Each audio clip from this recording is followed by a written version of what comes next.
Primera de Corintios, capítulo 11, del 23 al 26. Gracias, hermano, por ponerse de pie. No es mi palabra, no es su palabra, es la palabra de nuestro buen Dios. Primera de Corintios, capítulo 11, versículo 23 al versículo 26. Vamos a prestar atención entonces a la lectura. Las Escrituras dicen: porque yo recibí del Señor lo que también os he enseñado, que el Señor Jesús, la noche que fue entregado, tomó pan, y habiendo dado gracias, lo partió y dijo: tomad, comed, esto es mi cuerpo, que por vosotros es partido. Haced esto en memoria de mí. Asimismo tomó también la copa después de haber cenado, diciendo: esta copa es el nuevo pacto en mi sangre. Haced esto todas las veces que bebiereis en memoria de mí. Así pues, todas las veces que comiereis y bebiereis así pues, todas las veces que comiereis y bebiereis esta copa, la muerte del Señor anunciáis hasta que Él venga. El Señor dice: haced esto en memoria de mí. Cuando la iglesia celebra verdaderamente la cena del Señor. Vamos a orar. Padre, te doy gracias por tu preciosa palabra. Gracias, mi Señor, porque a pesar de lo que somos nosotros, tu gracia se mantiene. Y merecedores de todo bien de lo alto, mi Dios, nos das el privilegio de estar en tu presencia esta mañana, disfrutando del tiempo de oración, de alabanza. Pero ahora, Padre, el momento importante de escuchar tu palabra. Mi Dios, tu palabra es la fuente de todo bien, de toda verdad, de todo consuelo, de toda corrección, instrucción, y es suficiente para que prepares a este pueblo, Padre, perfecto delante de tus ojos. Te ruego, mi Dios, que esta mañana podamos meditar en esta gran verdad que estableciste, Señor, para celebrar esta cena de tu Hijo amado, pues tu palabra dice: en memoria de mí.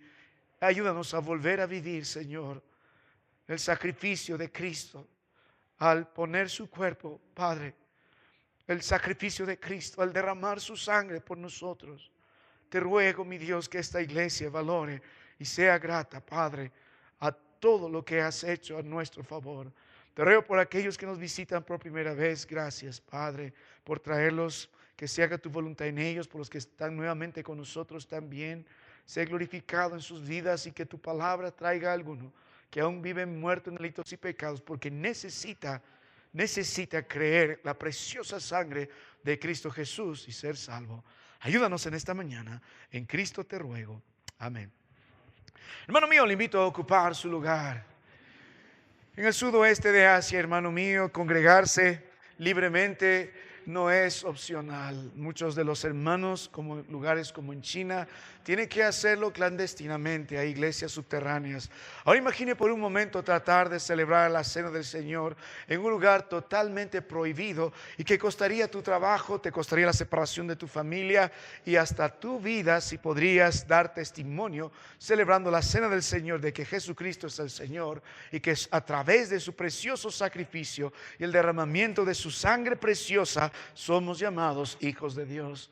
Así que este es el caso de una familia allá en el sudoeste de Asia. Celebró la cena del Señor, y ante la increpancia de algunos: ¿por qué hacen esto? ¿Por qué van a celebrar la cena del Señor?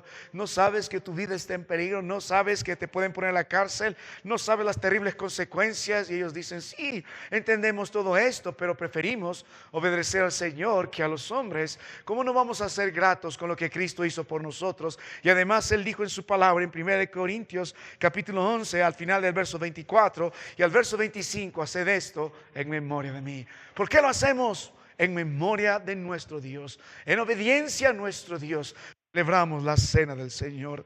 Nosotros, hermano mío, tenemos plena libertad en este país todavía de anunciar el Evangelio de Cristo Jesús a través de esta ordenanza, la celebración de la cena del Señor. Bajo las Escrituras, la iglesia del Señor tiene dos ordenanzas. Significa que esto no es opcional. Si la iglesia no obedece, está pecando contra el Señor. Si somos parte de esta iglesia como miembro, si no obedecemos estas ordenanzas, estamos pecando contra nuestro Dios. La primera ordenanza es el de hacer discípulos, bautizándolos, y es lo que vamos a hacer este día sábado. Venga, hermanos, será un lindo tiempo este sábado. Así que la segunda ordenanza tiene que ver con la celebración de la cena del Señor. Las dos ordenanzas están estrechamente ligadas. Ambos están predicando el evangelio de Cristo Jesús. Ambos están anunciando su muerte, su sepultura. El bautismo predica la resurrección y resucitamos juntamente con el Señor. Y la cena del Señor hace el énfasis en el precioso sacrificio de Cristo, derramando su sangre por nosotros en la cruz del Calvario. Son ordenanzas que la iglesia del Señor tiene que celebrar. Mirando cómo la iglesia naciente tuvo estas ordenanzas en consideración, al final del libro de Hechos capítulo 2, usted puede ver que bautizaban, usted puede ver que celebraban la cena del Señor. Ya comenzando el capítulo 3, era característica de la iglesia que el Señor estableció y las iglesias que fueron creciendo, y tiene que formar parte de nosotros. Ahora, cuando volvemos a las escrituras, en el libro de Primera de Corintios, lo que está pasando es algo bastante penoso. Los hermanos en esta iglesia están profanando una ordenanza, la cena del Señor. No están celebrando la cena del Señor como debe. Es más, la palabra de nuestro Dios nos dice que cada uno celebra su propia cena. En 1 Corintios 11, en el versículo 21, no celebran mi cena, dice el Señor a través del apóstol Pablo. Ustedes, hermanos, en Corinto celebran su propia cena. Están cometiendo una serie de abusos de tal forma que profanan esta celebración de la cena del Señor. Están haciendo cualquier cosa menos la cena del Señor. Y el Señor toma este asunto tan en serio, lo pone en un lugar tan importante, que va a lidiar con las consecuencias de hermanos que profanan la cena del Señor. Porque note el libro de 1 Corintios 11, en el versículo 32, dice: mas siendo juzgados somos castigados por el Señor, para que no seamos condenados con el mundo. Así que, hermanos míos, cuando os reunís a comer, esperaos unos a otros. Si alguno tuviere hambre, come en casa, para que no reunáis para juicio.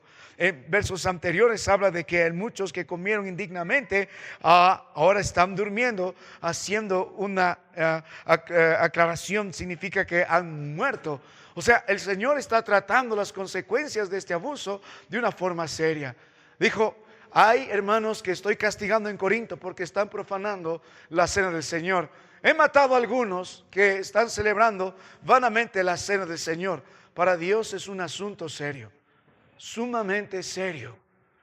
Muchos ya duermen, ya no están, han muerto. Estoy derramando juicio sobre otros porque están haciendo lo que quieren, no la cena que yo establecí. Para el Señor es importante que nosotros podamos entender entonces cómo realizar esto debidamente. Usted recuerda el año 55 después de Cristo, el apóstol Pablo está casi ya concluyendo su ministerio en Éfeso, recibe noticias de los problemas en la iglesia en Corinto. Por eso escribe esta carta para tratar con esos problemas. Cuando usted mira la palabra de nuestro Dios en los primeros capítulos del libro de Primera de Corintios, usted podrá considerar que el apóstol Pablo trata la división en la iglesia. En el capítulo 1 hasta el capítulo 4 habla acerca de la necesidad de la unidad, la necesidad de servirnos en el Señor, como dio ejemplo el apóstol Pablo. A partir del capítulo 5 al capítulo 6 lidia con otro grave problema, la inmoralidad en la iglesia. Hay un varón que se está metiendo con su madrastra y el pueblo del Señor no está haciendo nada por corregir esto. Se tolera las borracheras, se tolera las fornicaciones, hay ladrones, hay ávaros, hay pendencieros, hay violencia en la iglesia, y el apóstol Pablo tiene que lidiar con esos problemas. Como si no fuera suficiente las divisiones, pleitos, contiendas, las disensiones entre los hermanos, ahora la inmoralidad en la iglesia. En 1 Corintios 7 lidia con los problemas en los matrimonios. A partir de 1 Corintios 8 hasta el capítulo 11, el apóstol Pablo va a tratar acerca de la libertad que debemos tener en Cristo Jesús en la iglesia, porque hay problemas por ello también. Y a partir del capítulo 11 hasta el capítulo 14, el apóstol va a establecer cómo la iglesia debe vivir para adorar al Señor. Y entre ellos, en 1 Corintios 11 del 2 al 16, establece el rol entre hombres y mujeres en la iglesia del Señor, para que finalmente en 1 Corintios capítulo 11, estamos volviendo del verso 17 al 34, diga cómo debemos celebrar la cena del Señor. Así que a partir del verso 17, 1 Corintios 11 verso 17, como hemos visto la semana pasada, nuestro Dios denuncia el grave problema en la profanación de la cena del Señor. Porque note las escrituras nuevamente, verso 20 dice: cuando pues os reunís vosotros, esto que dice, no es comer la cena del Señor, enfáticamente. La palabra del Señor es muy interesante, hermano mío, y es muy buena, y está ahí por una razón. El verso 20 dice: cuando pues os reunís, implícitamente está dando por sentado a aquellos que se reúnen en un mismo lugar. Y es lo que hace de nosotros una congregación, una iglesia. Más allá del edificio, el énfasis está en la congregación. En estos días se reunían en casas, otros ocultándose, otros en cavernas, otros en lugares de libertad, en lugares públicos se reunían. Pero lo que hacía la iglesia es la congregación de creyentes en un lugar visible. Da por sentado que se reúnen en un mismo lugar, en un mismo punto geográfico. Es lo que hace de la iglesia, porque es una iglesia. Lo que la palabra iglesia es congregación, pero son de creyentes en Cristo Jesús, bajo pacto, y congregan para cumplir los propósitos de nuestro buen Dios.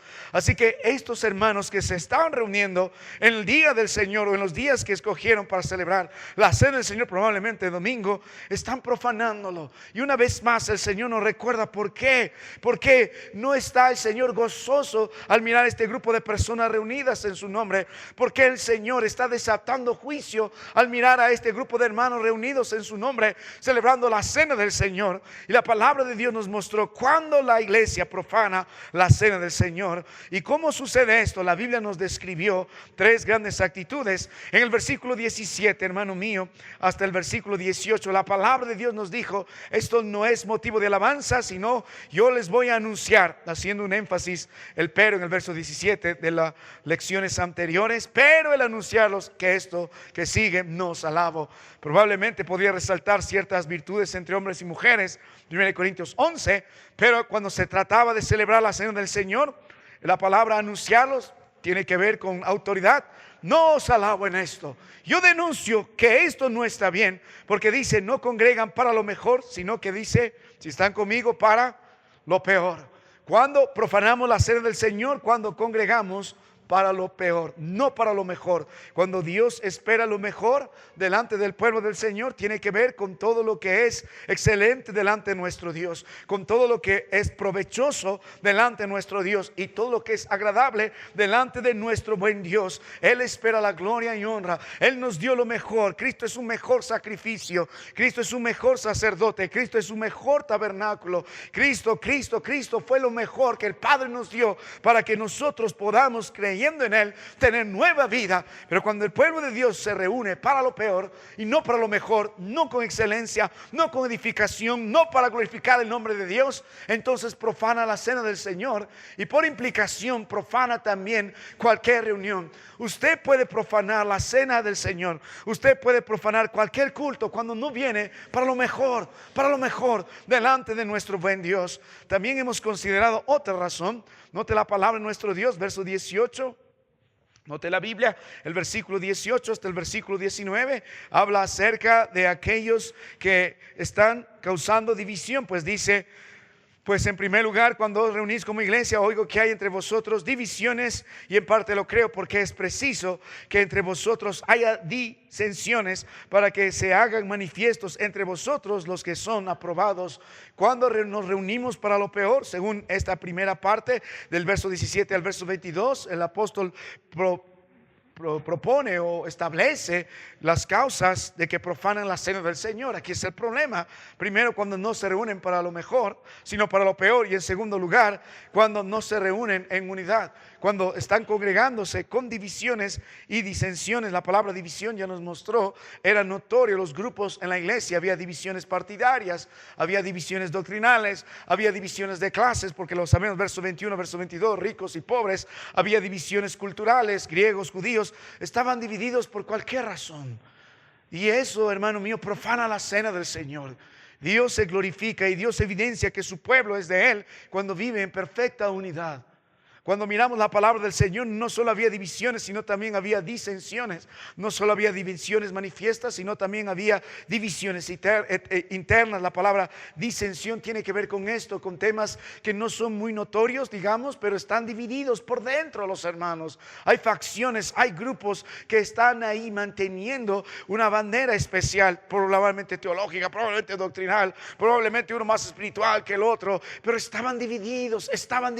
No estamos de de acuerdo en esto, y esto se manifestaba en pleitos y contiendas. Los primeros capítulos habla de esto, de la carnalidad de estos hermanos, porque vivían discutiendo uno con otro, probando qué grupo es mejor que el otro, y todo esto es producto de su orgullo. Y Dios dice: ustedes están manchando mi cena, ustedes están haciendo profana esta celebración tan santa cuando viven delante de mí y se reúnen en divisiones y disensiones.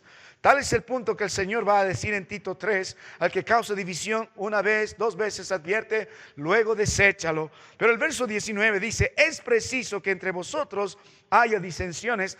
En el mismo caso, el Señor permite que suceda todo esto para probar quiénes son de Él y quiénes son de Él. La palabra probarse aquí se usa varias veces a lo largo del contexto de las Escrituras como un obrero aprobado. Es decir, se usaba esta palabra para ver cómo correspondía la naturaleza pura o no de un elemento, como el oro y la plata, que eran probados al fuego. Entonces el Señor dice: las divisiones van a probar de alguna forma quiénes son del Señor y quiénes no son, quién quiere edificar y quién no quiere edificar. Por un lado, el Señor dice: es preciso, es necesario que esto pueda suceder. Ahora, cuando vuelve a las Escrituras, hermano, finalmente aquí hemos concluido la última vez. Note la palabra de nuestro Dios, verso 21 al verso 22, dice: porque al comer cada uno se adelanta a tomar su propia cena, y uno tiene hambre y otro se embriaga, pues que no tenéis casas en que comáis y bebáis, o menospreciáis la iglesia de Dios y avergonzáis a los que no tienen nada. ¿Qué os diré? Os alabaré. Y otra vez dijo: en esto no os alabo, al igual que dijo al principio: en esto no os alabo. ¿Sabe cuándo se profana la cena del Señor? Cuando no venimos para lo mejor, sino para lo peor. Cuando no venimos en unidad, sino en divisiones y disensiones. Cuando profanamos la cena del Señor y por implicación cualquier otro servicio. Cuando vivimos o venimos también o nos reunimos en nuestra carnalidad.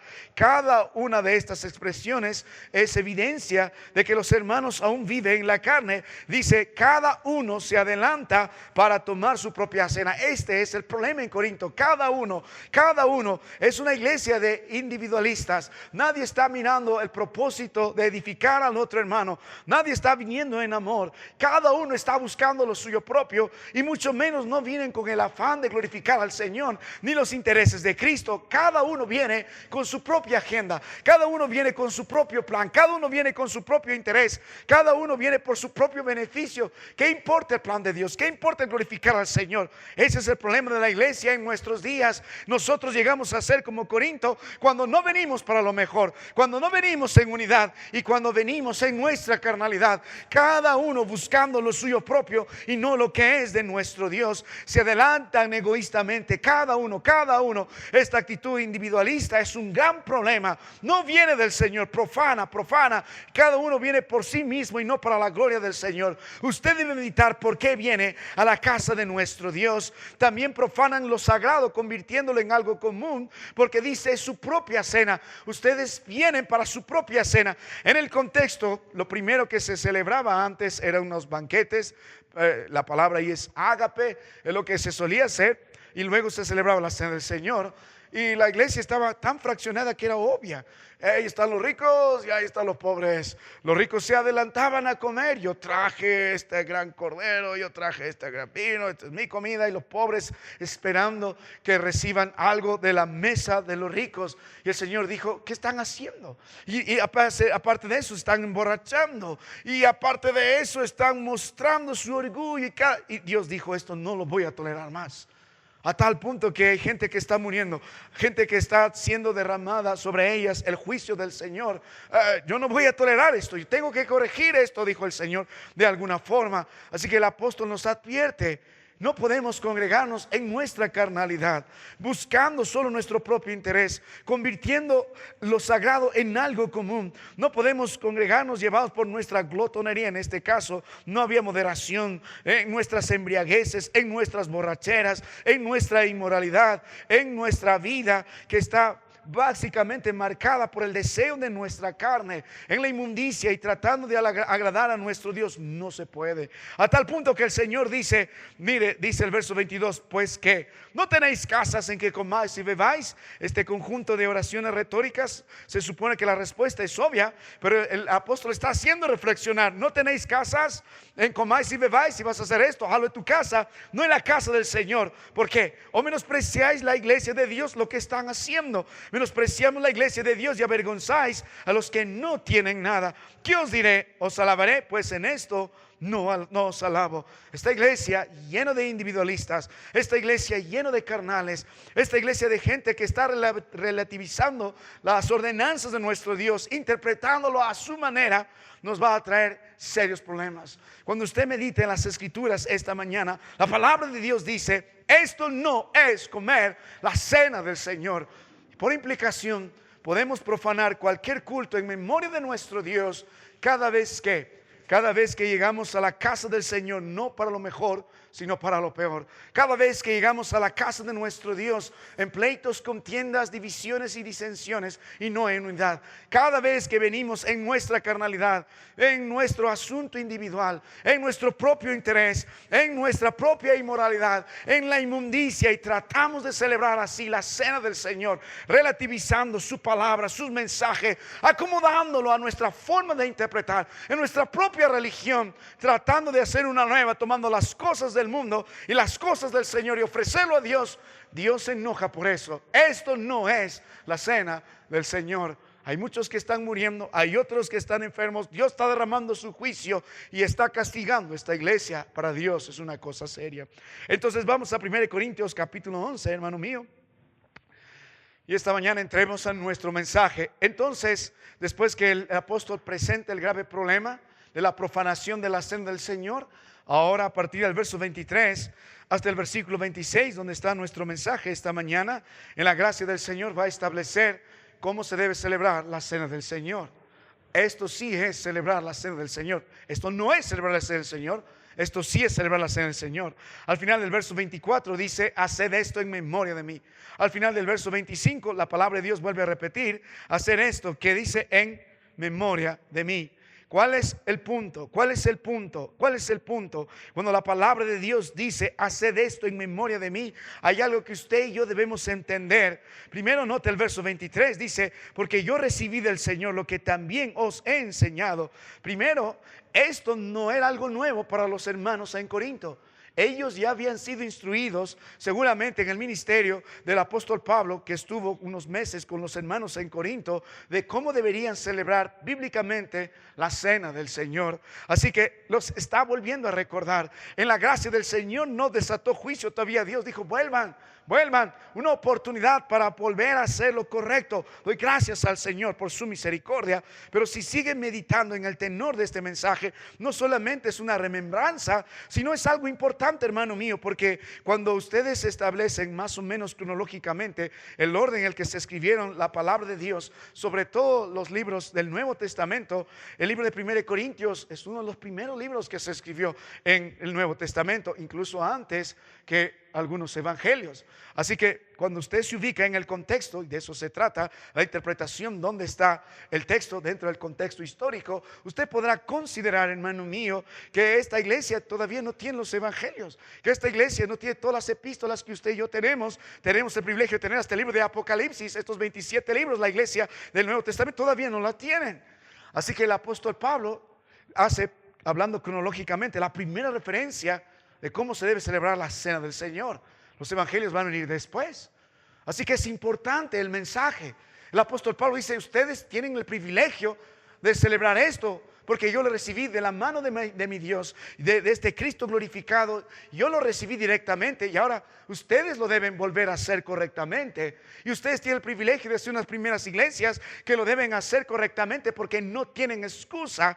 Y no solamente esto, hermano mío. Ahora note la importancia de la celebración de la cena. Note no solo el contexto, no solo el énfasis, sino note el significado. Haced esto al final del verso 24 en memoria de mí. Y otra vez hace énfasis en el contexto judío. Cuando repetía 2 veces era un gran énfasis. Haced esto en memoria de mí. La práctica debe ser continua, pero note el significado en memoria de mí. No en memoria de ustedes, en memoria de mí. Todo se trata del Señor. ¿Qué quiere decir esto, en memoria de mí? Recuerde que la cena del Señor fue establecida por Cristo Jesús. Y lo vamos a ver eso en todos los evangelios, en Mateo, en Marcos, en Lucas. En estos 3 evangelios sinópticos está claramente establecido. Especialmente el libro de Lucas capítulo 22, del 14 al 20. Cuando tenga tiempo, revíselo con cuidado. El Señor está reemplazando la celebración de la cena pascual allí en el aposento alto antes de ser crucificado, y estableciendo el nuevo pacto en la celebración de la cena del Señor, predicando lo que va a pasar después. Algo que es importante poder entender, que en el contexto judío, cuando ellos celebraban la cena pascual, recordaban lo que el Señor había hecho por ellos siglos atrás en la liberación de Egipto, cuando el último ángel pasó a través de estas plagas. Hubo 10, la última de ellas era la muerte de los primogénitos, y no mató a los primogénitos del pueblo de Dios, porque pintaron los dindeles o los contornos de las puertas de sus casas con la sangre del cordero, que apuntaban a Cristo Jesús. En la mente del judío, ellos no solamente recordaban, no era una celebración tradicional nada más, ellos tomaban en serio esta celebración. Nosotros solemos celebrar porque solemos celebrar, y lo hacemos de manera casi mecánica porque hay que hacerlo, y somos buenos para eso. Día del Padre, hola papá, mamá, este día te respeto, te doy tu regalo, te compro. Día mamá también, los demás días, ¿qué importa? Así es nuestra vida. Pero cuando ellos recordaban, era muy diferente. Ellos volvían a vivir. Ellos volvían a vivir. Más adelante veré los detalles de cómo se celebraba la cena pascual. Tenían 4 copas de vino, y entre la celebración de una u otra copa había cánticos, había comida como el cordero asado, hierbas amargas, oraciones, mensajes.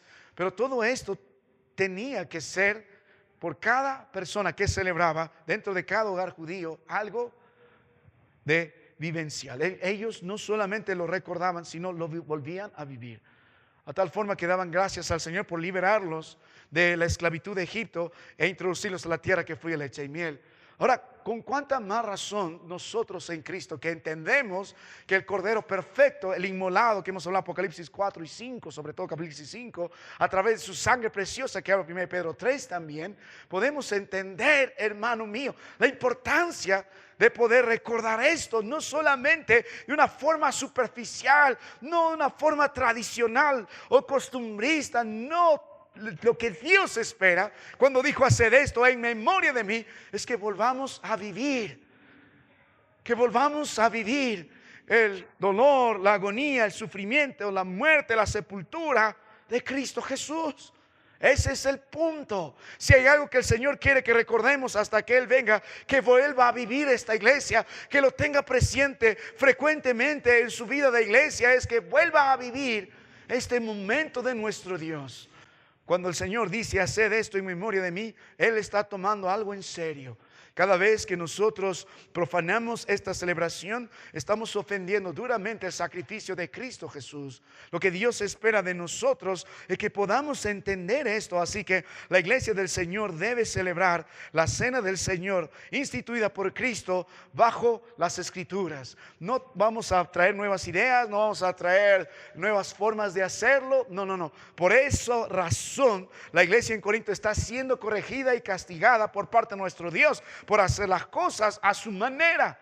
Como creyentes hay una gran bendición para nosotros, y debe ser nuestro deseo natural de volver a la palabra del Señor y someternos a los principios que el Señor establece para una celebración correcta. Así que como el Señor ha instituido la cena del Señor, y como bajo la luz de las Escrituras nosotros, tomando estas verdades, lo podemos aplicar el día de hoy en nuestras vidas. Así que consideremos esta mañana 4 aspectos brevemente de la celebración de la cena del Señor. Note la palabra del Señor, los voy a citar por cuestión de tiempo. Note estos 4 aspectos. El primer aspecto lo vemos en el versículo 23 y tiene que ver con el origen divino de la cena del Señor. O sea, ¿quién fue el que estableció? ¿Con qué autoridad lo estableció? ¿En qué contexto estableció la cena del Señor? Y la respuesta es Cristo Jesús. Lo vamos a ver en un momento. Entonces, el primer aspecto que debemos considerar al celebrar la cena del Señor es su origen divino. El segundo aspecto que debemos considerar es el significado espiritual de la cena del Señor. ¿Qué representa el pan? ¿Qué representa o apunta o significa también esta copa. Vamos a ver el cuerpo del Señor y vamos a ver la sangre del Cordero. Luego en el versículo 24 al final versículo 25, haced esto, haced esto, haced esto. Tenemos que ver la frecuencia intencional con la que debemos celebrar la cena del Señor.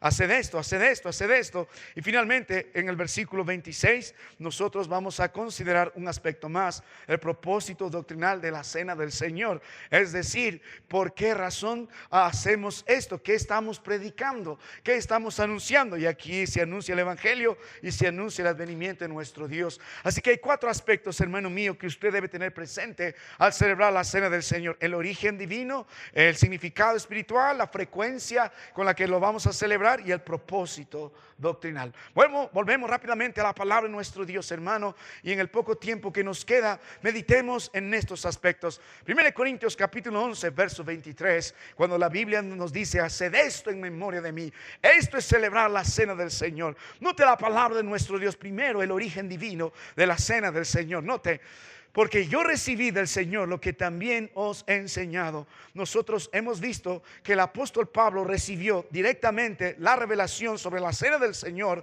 de parte de Jesucristo. Pero nuestro Cristo tiene otra condición. A diferencia del libro de Lucas 22 o Mateo 26 o Marcos 14, donde Cristo está estableciendo la cena del Señor con sus discípulos, el apóstol recibió esta visión de parte de nuestro Dios, esta revelación de parte de nuestro Dios, pero es de Cristo resucitado. Tiene un mayor énfasis y peso, porque el varón de Dios tiene una mejor luz que aquellos discípulos en aquella mesa, en aquel momento en el aposento alto. El varón del Señor, el apóstol Pablo, dice: yo recibí del Señor mismo, de este Cristo glorificado, de aquel que se me apareció en el libro de Hechos capítulo 9 en gloria, y me rendí totalmente a Él. No pude más, porque Él es el Señor, Él es el Mesías prometido, que Él entendía bajo la luz de las Escrituras en el Antiguo Testamento. Ahora está diciendo este mismo Cristo glorioso, en poder, en gloria, en autoridad, aquel que es la cabeza de la iglesia, el que compró con su sangre la iglesia, aquel que derramó su preciosa sangre por cada uno de nosotros, aquel que provee la iglesia, pastorea la iglesia, santifica la iglesia, aquel que es dueño de cada uno de nosotros. Él mismo me instruyó en cómo celebrar la cena del Señor. Obviamente que esta verdad se va a repetir, pero el punto es aquí que esta viene de una autoridad divina. No es una imaginación del apóstol Pablo, no es solo una interpretación del apóstol Pablo. No, esta ha sido ordenanza de parte de nuestro Dios. Dios dijo específicamente cómo lo debe hacer, y el varón de Dios tiene que hacerlo de la forma que él recibió del Señor. En el libro de Gálatas capítulo 1, del verso 10 hasta el versículo 11, el apóstol Pablo va a dar fe de estas verdades que él aprendió de parte de nuestro Dios. Miren, Gálatas 1:11 dice: mas os hago saber, hermanos, que el evangelio anunciado por mí no es según hombre, pues yo ni lo recibí ni lo aprendí de hombre alguno, sino que dice por revelación de Jesucristo. De la misma forma, también el varón de Dios aprendió a celebrar la cena del Señor. Así que, ¿de dónde viene la celebración de la cena del Señor? Viene de Dios. Él tiene toda autoridad porque viene de parte de Cristo mismo y de Cristo resucitado. Ahora note el contexto, hermano mío, en este origen de la celebración de la cena del Señor. Note la palabra del Señor: porque yo recibí del Señor lo que también os he enseñado, que el Señor Jesús, note la Biblia que dice, la noche que fue entregado tomó pan. Ahora el contexto del establecimiento de la cena del Señor también es muy importante. Se refiere en el momento exacto de su traición. Si usted va un momento al libro de Mateo capítulo 26, a partir del verso 20 al verso 25, el evangelio de Mateo relata con detalles esa noche en la que Cristo Jesús fue traicionado. Y la palabra de Dios describe cuando el Señor empieza a denunciar que alguno de ustedes me va a entregar, y todo se pregunta: ¿soy yo, Señor? ¿Soy yo, Señor? ¿Soy yo, Señor? Y el último en preguntarse, adivina quién fue: Judas. Era insospechado que Judas fuera. Nadie dijo: Señor, seguramente Judas. Era insospechado. Judas pasaba delante de los discípulos como un verdadero creyente, menos delante de los ojos del Señor.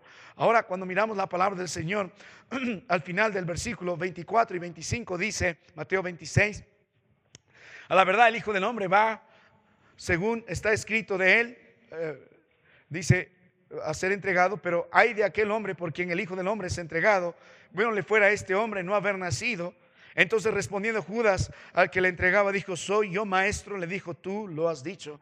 Y luego el Señor lo va a sacar de la celebración de la cena. Nuestro Dios, en un momento tan oscuro, en un momento donde cualquiera podría haberse derrumbado por la traición de un amigo especial, porque Él incluso va a decirle: amigo, ¿a qué vienes? En el momento de su entrega, en horas después, ni eso conmovió el corazón duro, gélido, apropiado, lleno de Satanás, de este varón traidor, Judas, el hijo de la perdición. Ni aun así se conmovió. Pero fue un dolor, fue un puñal en el corazón del Señor.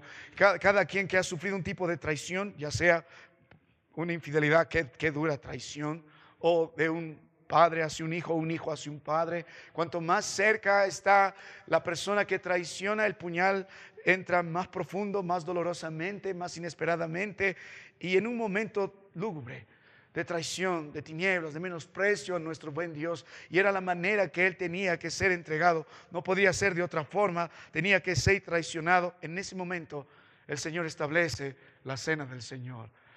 Yo sé que normalmente buscamos los mejores momentos para celebrar la cena del Señor, pero nuestro Señor lo estableció en los peores momentos.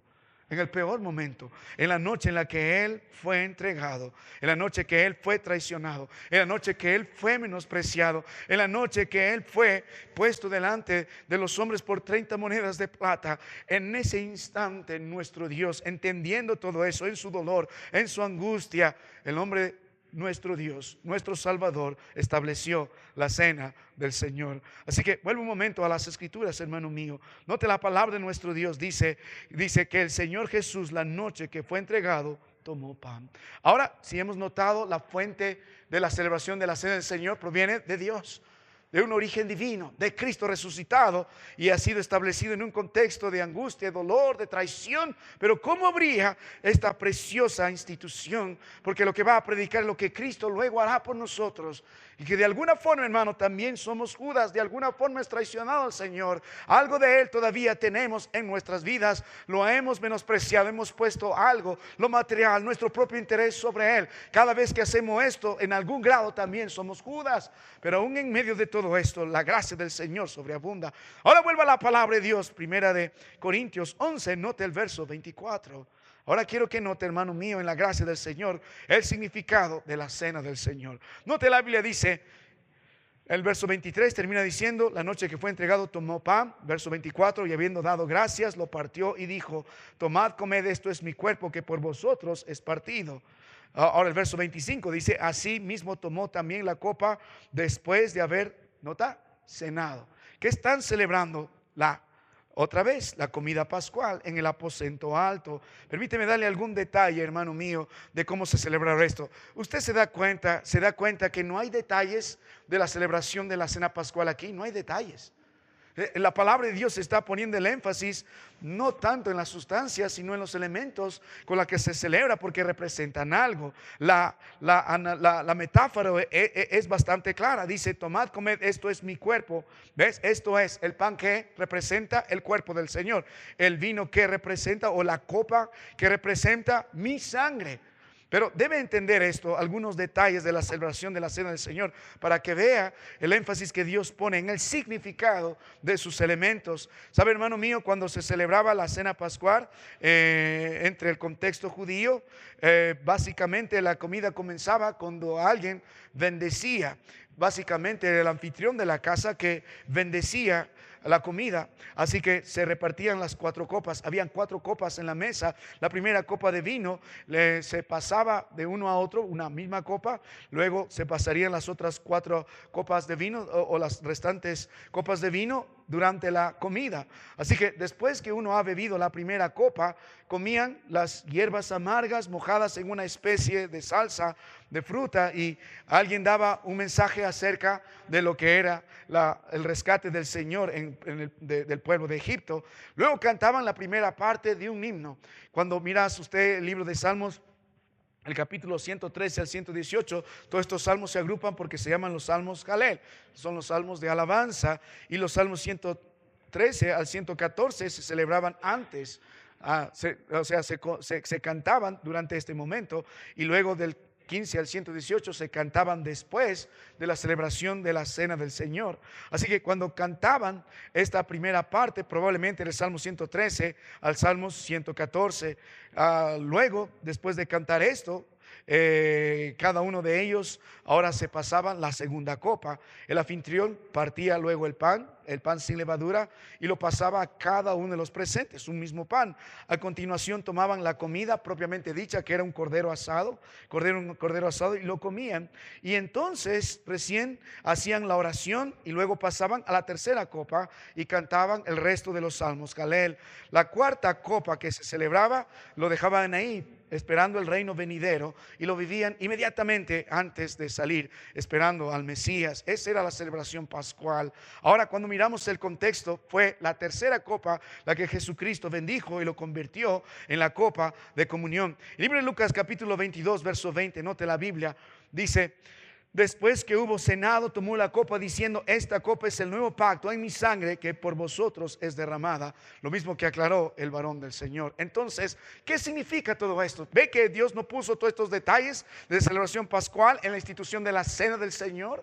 Porque el énfasis está en los elementos, sí, pero lo que representan. Y de esto rescató dos elementos: el pan y la copa. Ahora, note la palabra del Señor cuando nos referimos al pan. Nota el verso 24, dice: y habiendo dado gracias, lo partió y dijo: tomad, comed. En el verso 23 nos dijo, al final, tomó pan. Y el mismo Cristo nos dice que representa, el pan es la metáfora de su cuerpo. En un sentido metafórico, así como dijo: yo soy la puerta, Él también dijo: este pan es mi cuerpo.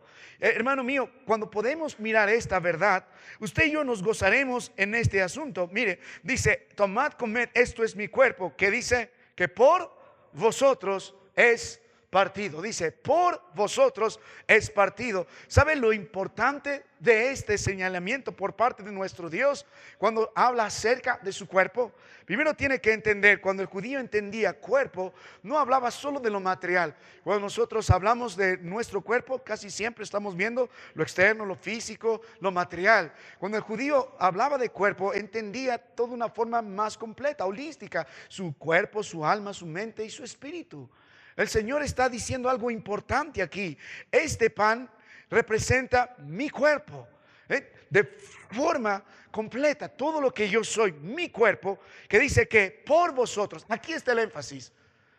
Algunos van a cuestionar que es partido, no está o no está, pero el énfasis está acá, que por vosotros. ¿Qué pasó con el Señor por nosotros?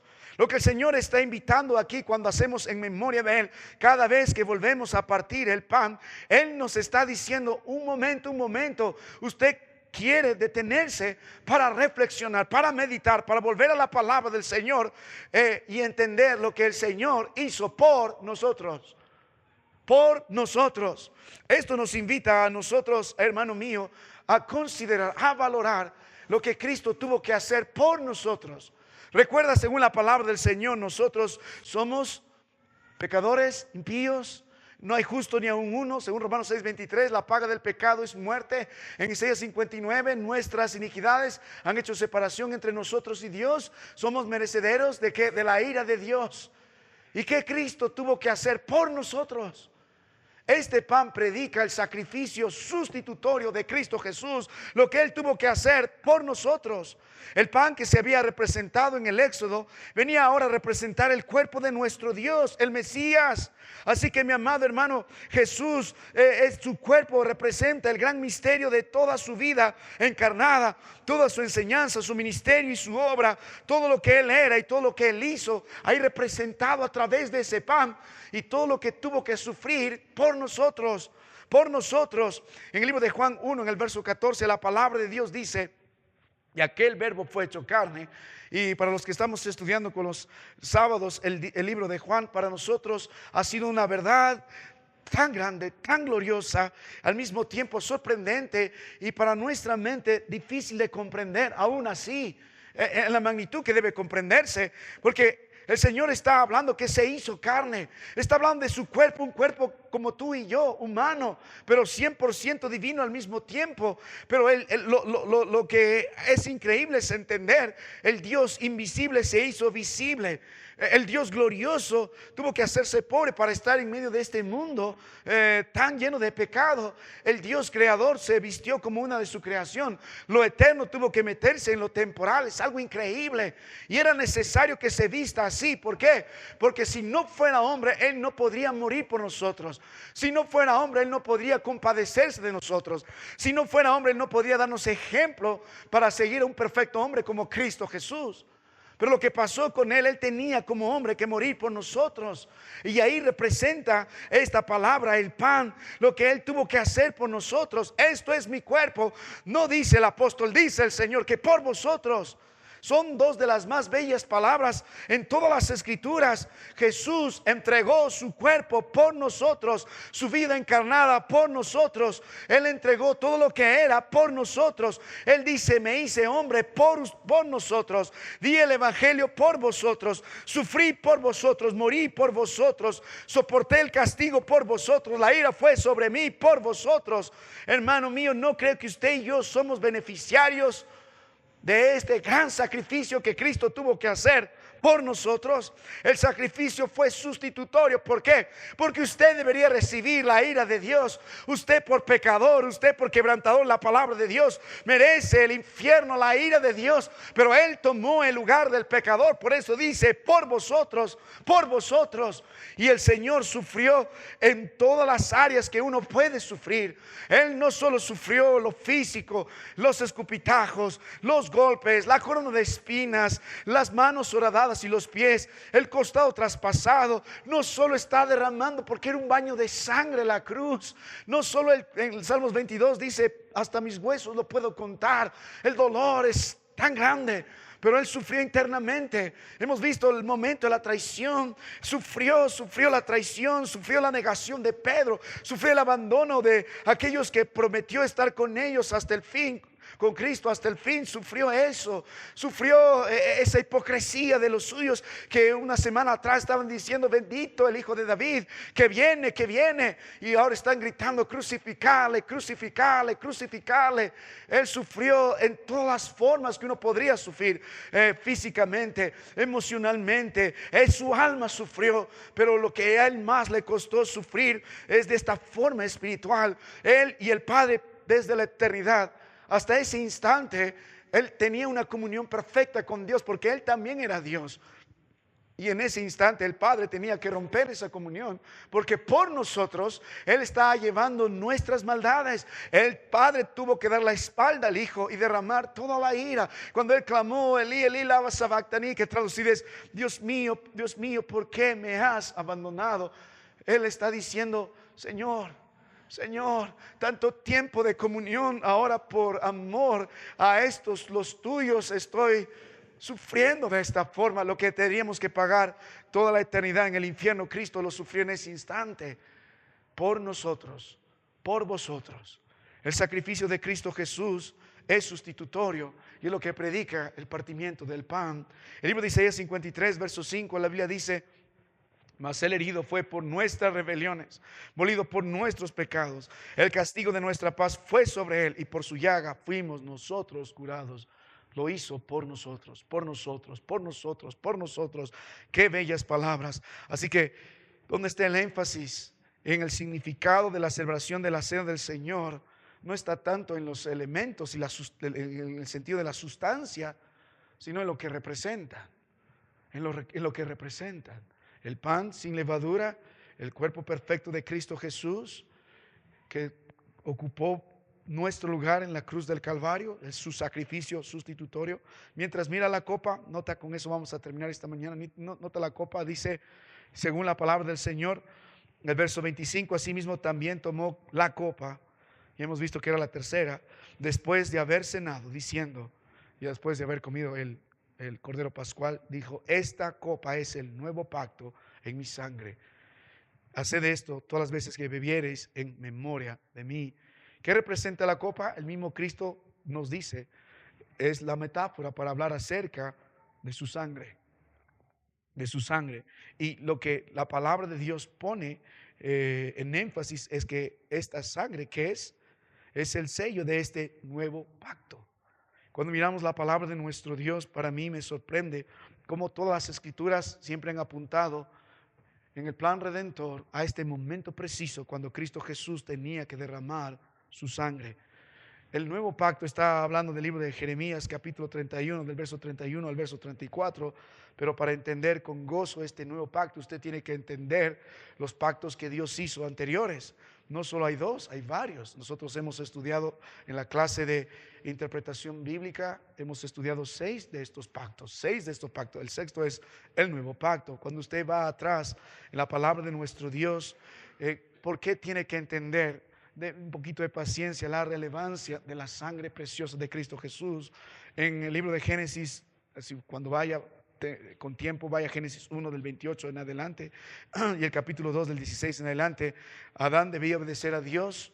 El pacto que Dios hizo con él fue condicional. El día que desobedeció, Dios les destituyó de su presencia, pero le prometió a la mujer y a Adán que de su simiente nacería un día un hombre perfecto que destruirá el pecado y volverá a la comunión con el Señor.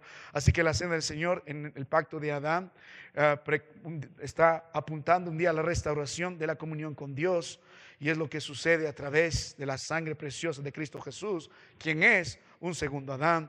Lo mismo en el pacto con Noé, la promesa que Dios le dio a Noé de no destruir, allá en el libro de Génesis capítulo 9, de no destruir la tierra, porque tenía que preservarse la descendencia del Redentor. En Cristo, como el preservador de la creación, es también el mediador de una nueva creación, y es lo que predica la celebración de la cena del Señor a través de la sangre de Cristo. El pacto que Dios hizo con Abraham, allá en el libro de Génesis 12, la promesa de la descendencia de una tierra, pero en esa descendencia, en su simiente, toda la humanidad será bendita. Será bendita. El cumplimiento de esta simiente prometida es Cristo Jesús. Nosotros somos también hijos de Abraham, injertados como gentiles al creer en Cristo Jesús a través del derramamiento de su preciosa sangre.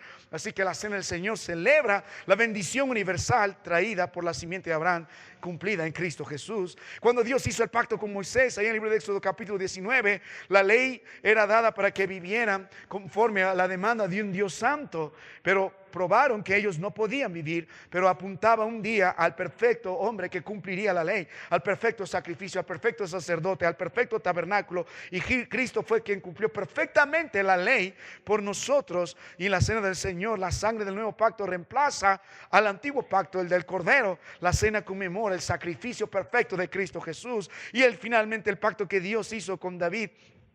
En 2 Samuel 7, la promesa de un rey de su linaje. En la cena del Señor, la victoria y el reinado del Mesías se reivindica nuevamente. Él es el rey a través de su sangre preciosa que nos compró. Ahora somos nosotros parte de ese reino. Y finalmente, vaya al libro de Jeremías capítulo 31, hermano. Verso del 31 al 34 se habla del nuevo pacto. El nuevo pacto en Ezequiel 36 se vuelve a mencionar. Del 25 al 27 el nuevo pacto. En Lucas 22, 20 el nuevo pacto. En 1 Corintios 11 verso 25 el nuevo pacto. El libro de Hebreos del capítulo 8 al capítulo 10 el nuevo pacto. ¿Qué involucraba el nuevo pacto? El perdón de pecados, la ley escrita en el corazón y la mente, y la comunión con Dios a través del Espíritu suyo viviendo entre nosotros. Y esto solamente pudo hacer posible a través del derramamiento de la sangre de Cristo Jesús. Ese pacto fue inaugurado en su cruz y se consumirá cuando Él vuelva. Pero hermano mío, la cena del Señor tiene una relación directa con este nuevo pacto en su sangre, porque a través de este gran sacrificio Cristo nos libró.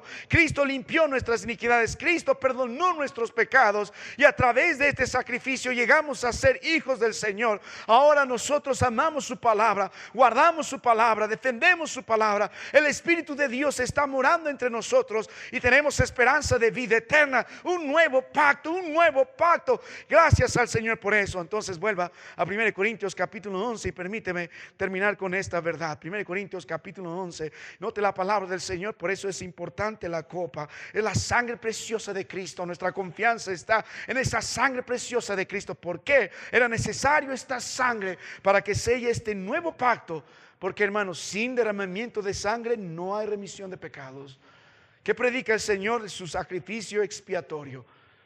Todo lo que pasaba en el Antiguo Testamento, el derramamiento de la sangre de los animales, no quitaba las maldades, solo apuntaba un día. Vendrá un perfecto sacrificio cuya sangre sí quitará toda iniquidad y toda maldad. Era necesario que se derrame la sangre preciosa de Cristo Jesús Era el sacrificio expiatorio, el sacrificio que Dios esperaba. Este sacrificio perfecto, la sangre preciosa de Cristo Jesús. Nuestra salvación está en la confianza de esta sangre preciosa. En 1 Pedro 3 habla de esta preciosa sangre. No hemos sido rescatados de una vana manera, sino a través de la sangre preciosa de Cristo Jesús, que nos compró, que nos liberó, que fue el precio.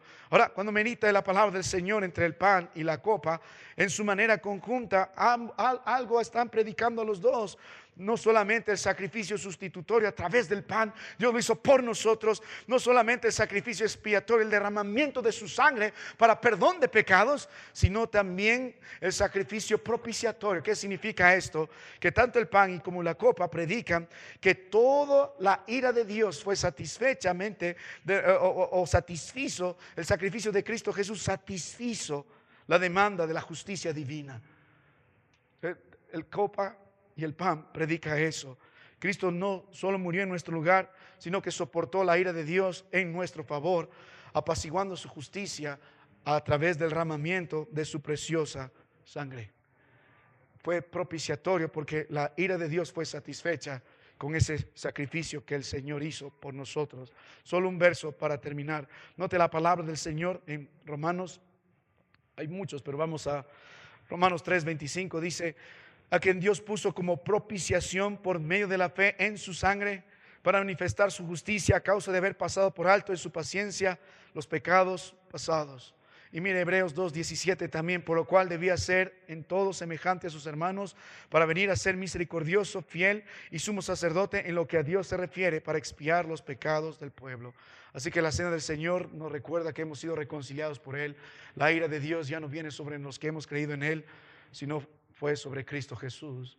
Cuando el Señor establece esto, es lo que tiene en mente, lo que el apóstol Pablo tenía en mente, lo que la iglesia en Corinto debería entender nuevamente y lo que nosotros deberíamos entender. Y cuando la Biblia dice al final del verso 25, haced esto todas las veces, al final del verso 24, haced esto, la celebración de la cena del Señor debe ser frecuente en la vida de la iglesia del Señor, en los momentos que lo debemos celebrar. Haced esto, hacer esto, hacer esto. ¿Y cuál es el propósito para terminar de esta celebración de la cena del Señor? Así pues, todas las veces que comieres este pan, y que dice, y bebieres esta copa, que dice, la muerte del Señor anunciáis hasta que venga. ¿Cuál es el propósito doctrinal? El mensaje está en la misma celebración. Proclamamos el Evangelio. Es un mensaje evangelístico. Proclamamos el Evangelio, la muerte, la sepultura y la resurrección de Cristo Jesús. Proclamamos el Evangelio, todo lo que pasó con Cristo, este mensaje, las buenas nuevas sobre Él, y también proclamamos su regreso. Anunciamos que Él un día va a volver por los suyos hasta que Él venga. Hay una esperanza entre nosotros que celebramos la cena del Señor, anticipando, según Apocalipsis 19, un día la cena con el Cordero. ¿Qué día será? ¿Qué día será? ¿Qué día será? Así que, mi amado hermano, cuando nosotros venimos a la celebración de la cena del Señor, el creyente está recordando la obra de Cristo en la cruz del Calvario. La cruz del Calvario. Haced esto en memoria de mí. Mi querido hermano, puede imitar un momento esta mañana en el origen divino de esta celebración, en su significado, en la frecuencia y en el propósito de celebrar. Mi esperanza es que esta mañana, si alguno es miembro, pueda reflexionar en esto, y si alguno no es creyente, pueda mirar el mensaje que esta institución de la cena del Señor predica. ¿Qué necesita usted? ¿De veras? ¿Pecador? ¿Reconocer su iniquidad? El libro de Hechos predicó arrepentimiento para perdón de pecado. Lo que necesita usted es lidiar con el grave problema en su vida, que es el pecado, su iniquidad, su maldad. Y no lo puede hacer por su propia cuenta, no por obras, para que nadie se gloríe. Necesita reconocer la negrura de su alma, y el llamado del Evangelio es la salvación. Necesita salvación del pecado, sus consecuencias, el infierno, del poder del pecado, la posesión del pecado, la presencia del pecado. Y lo único que puede hacer todo esto es Cristo Jesús, a través de su sangre preciosa. Usted tendrá el perdón a través de creer en Él. Mi querido hermano, necesita que Cristo le perdone. Vamos a terminar en oración. Padre, gracias por tu palabra en esta mañana. Gracias porque nos das el privilegio de meditar en ella. Gracias por esta celebración tuya. Haced esto en memoria de mí. Te rogamos, mi Dios, que prepares a esta iglesia para esta celebración. No queremos profanar lo que tú has hecho santo y puro, predicando lo que Cristo hizo en ese sacrificio sustitutorio, expiatorio, propiciatorio. pero también fue inclusivo, Padre, porque en el bautismo hemos muerto contigo al pecado y hemos resucitado contigo a la nueva vida en Cristo. Nos identificamos contigo y con tu iglesia.